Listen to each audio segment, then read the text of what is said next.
फक्त 5 जणांची टीम बघा घरचा साथ घेऊन आलेले आहेत आणि घरचा साथ सुट्टा गटपात झालेला आहे गट क्रमांक 6 मध्ये. आपण विचारूया चला पहिल्यांदा मुलाखत होते भावना विचारा. सांगा तुमची ओळख. माझं नाव यश दुधाळे, शास्त्रीनगर दुधाळपाडा मुक्काम. आमच्या बैलाचं नाव रायफळ आणि तो तुफान. घरचा साथ, घरचा साथ गटपात झाला आज. कसा काय निर्णय घेतला घरचा साथ? कारण मला वाटतं 3 पेऱ्याचं मैदान असल्यावर मला वाटतं प्रत्येक जण आपापले चांगले चांगले पैरे करायच्या पाठीमागे लागतात आणि तुम्ही घरचा साथ पळवला. आमचा पण पायरा झालता, नाशिकवरून बैल येणार होता पण काही कारणात तो कॅन्सल झाला. तो बोललो आपली घरची गाडी पळते तर घरचीच गाडी पळू. घेतला तर आम्ही गटपास करून दाखवलं. बरोबर. कोणी पळवली गाडी? गाडी आता ते ड्रायव्हर नवीनच होते. आम्ही ह्या भागात पहिल्यांदाच आलोय. ते ड्रायव्हर नवीनच होते. आमचा ड्रायव्हर फिक्स असतो, माणिक ड्रायव्हर करविल्याचा. तो नव्हता, तो असता तर अजून अंतर भेटला असतं बघायला. एकमेव ड्रायव्हर आहे आमचा. बरोबर. पण घरचं साज छान गाडी पळाली आहे आणि बघा मी जाताना गाडी बघितली, तुम्ही कुठेतरी खूप उशिरा नेली गाडी आणि साईडच्या म्हणजे जो राखीव तास असतो त्याच्यातून नेली. बरीचशी लोक चर्चा करत होती की गाडी त्याच तासात येईल. ती लोक बोलत होती गाडी बाहेरून येईल तुमची, आतमधून न्या, आतमधून न्या. बोललो आमच्या बैलांवर विश्वास आहे, त्या आतमधूनच येणार. बोलतो ते तासात पलटी करूच शकत नाही, एवढा विश्वास आहे आमचा. बरोबर. आणि कुठेतरी मला वाटतं एक नामांकित जोडी असते ना, ती जितक्या अंतरात गटपास होतं आणि बऱ्याचशाच गाड्या नामांकित पण होतं तुमच्या गटामध्ये. अंतर म्हणजे आज आमच्या डोल्यात अक्षरशः पाणी आलतं, एवढा तेही खुश केला आम्हाला होता.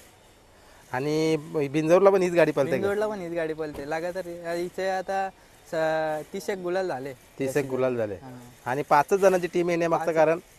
ते पोरं काही कारणास्तव कामाला जातात, येत नाही, असं काही कारणास्तव त्यांचे पण बरोबर. आहे ना. आता घरचा साथ पळते, एकदा मला सांगा कुठल्या नावाने आपली गाडी पळते? आई एकविरा प्रसन्न कुमार विवेक भगवान कार्यालय, शास्त्रीनगर मुरबाड. रायफल आणि तुफान घरचा. रायफल आणि तुफान घरचा साथ. हां. आता बैलांची माहिती सांगा मला. कुठल्या बैला आली तुमच्या दावणीला आणि किती वर्षापासून हा नाद करतात? आमची बैला झाली आदत आणलेली, आम्ही 4 वर्ष झाली आमच्या दावणीला पळतात. ह्यो घेतला बारामतीमधून आणि तो साताऱ्यामधून घेतला. आता वय किती आहे? आता वय 4 वर्ष झाले पळतात आपले. 4-5 वर्ष झाली. म्हणजे दाती पूर्ण झाल्यात? हां, नाही झाला. 6 दाती. हा 6 दाती, एक अर्धात बाकी आहे. हां. आणि तो तो पण कडदात बाकी. मग पब्लिकला कोण पळतंय? पब्लिकचा तो. तुफान हां. आणि रायफल आतून आणि दोन्ही कुठल्या दोन्ही साईड दोन्ही साईडून कुटुंब गाडी असू दे. कुठला पण टाका पळतो. बघा म्हणजे त्याचा बेनिफिट इथं आज मिळाला. बघा कुठेतरी मला वाटतं भरपूर गाड्या अंगावर पण होत्या पण भरपूर अंतर दिला. कुठेतरी मी पण बघितली गाडी, खरोखर आमच्या पाहण्यासारखा अक्षरशः क्षण सांगतो होता. ना, डोल्यात पाणी आलता. आपण 4 जण येऊन गटपास करू शकतो, हे आपल्या बैलांच्यात पण काहीतरी आहे दमक. बघा म्हणजे काहीतरी आपल्या बैलांमध्ये पाहिजे तेव्हा ते आपलं नाव करतात आणि आज कुठेतरी साध्य पण ठरलंय.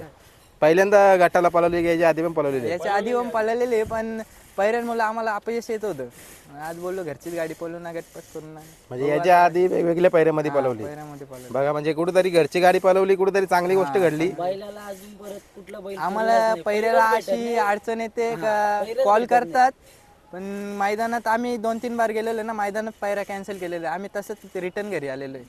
आम्हाला पायऱ्याची लय मोठी अडचण. बैलाला आता परत ना एक पण बैल पुरत नाही, एक पण. याला अजून पायऱ्या टाकल्या ना, तो पुरलाच नाही अजूनपर्यंत. कधीच पुरला बघा म्हणजे ज्यांनी ज्यांनी नाकार दिला त्यांनी आज मला वाटतं हा गट बघावा.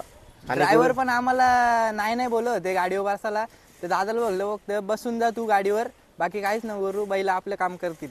बघा बैलांनी तेच करून दाखवलं. म्हणजे ड्रायव्हर कशामुळे नाकार? मारलं पण बैलांना, बैलाही सुट्टा निकाल घेतला. बघा म्हणजे आपल्या इकडचं ड्रायव्हर नसल्यामुळे इकडचं ड्रायव्हर आता त्यांनी पळवली नाही तर ते नाकार देत होतं म्हणजे. हा, आणि कुठेतरी चला ज्यांनी बसवलं आता त्याचं नाव पण नाही माहिती, मग आता सेमीला पण तोच बसणार आहे का? बैलाला पण त्यालाच बसू आम्ही. बघा आणि त्याला फक्त आम्ही एवढंच बोललो, दादा गाडीवर फक्त तुला बसायचे, दुसरं काहीच करायचं नाही, बैल बाहेर जाणार नाही, काहीच विषय नाही, फक्त गाडीवर बसून जा, गाडी आरामात गटपास होईल. बघा म्हणजे आता मित्रांनो ही जी मुलाखत कोणी बघत असेल ना, त्यांनी गट क्रमांक 6 शिवमल्हार मैबे केसरी सोनूताई मुंबईकर या गटामध्ये जो मैदानामध्ये गट क्रमांक 6 झाले तो बघावा. या जोडीने खूप छान गाडी तिथे गटामध्ये काढली म्हणून माझा पण मन केलं की चला मुलाखत घेऊया. पहिल्यांदा मुलाखत पण होतंय. आता तुमच्या तिकडे कारकिर्दी कशी राहिली यांची काय सांगाल? आता बिंदोडला बिनजोरच का? बरोबर. बिनजोडला शक्यतो गाडी पण आमची जमत नाही लवकर. घरचीच गाडी आम्ही घरचीच गाडी पळवतो ना, घरची गाडी पण लवकर कुठली कुठली मैदानं केलेत आपल्या इकडची या साईडली? आपलं उसाट नाही तो बोनिवली येतो, उसाटला बोनिवली. कर्जत मध्ये देवपाडा आहे, कोणगाव, भिवंडी, दामणगाव, सगळीकडे जेव्हा आम्हाला शक्य होईल तिकडे जातो आम्ही. म्हणजे बहुतेक सर्व मैदानं केली. सगळे मैदान, असं जसं कुठलंच पोरांना मैदान adjust होईल ना तसं मैदान आपण करतो. बरोबर. म्हणजे आता काय, आता सेमीला काय अपेक्षा असतील तुमच्या? सेमीला फक्त आता बैलांकडून फक्त एकच अपेक्षा आहे काय गुलालात ठेवावं. बघा म्हणजे ते कुठेतरी पूर्ण करून देईल आम्हाला एवढी अपेक्षा आहे. आहे, म्हणजे प्रामाणिक तुमचा एक या विश्वास पण आहे आणि तुमचा प्रामाणिकतेनं म्हणतात ना की जीव लावणं आज त्याचं साध्य ठरलंय. बरोबर. चला आता आपण सेमी झाल्यानंतर पण तुमची नक्कीच मुलाखत घेईन मी. आता गट कारलाय, गटामध्ये आपण थोड्या मुलाखती घेऊया आणि तुम्हाला सेमीसाठी शुभेच्छा देतो मी. एक मिनिट दादा, तुमचा आम्ही मनापासून धन्यवाद मागतो का तुम्ही आमच्याकडे पहिल्यांदा, म्हणजे तुम्ही असे युट्यूबर आहेत का पहिल्यांदा आले, आमच्या बैलांची मुलाखत घेतली, लय भारी वाटलं पहिल्यांदा आले तुम्ही. चला माझे चॅनल करून तर मी शुभेच्छा देईन, आज तुमच्या अंगावर गुलाल परावा. हां थँक्यू.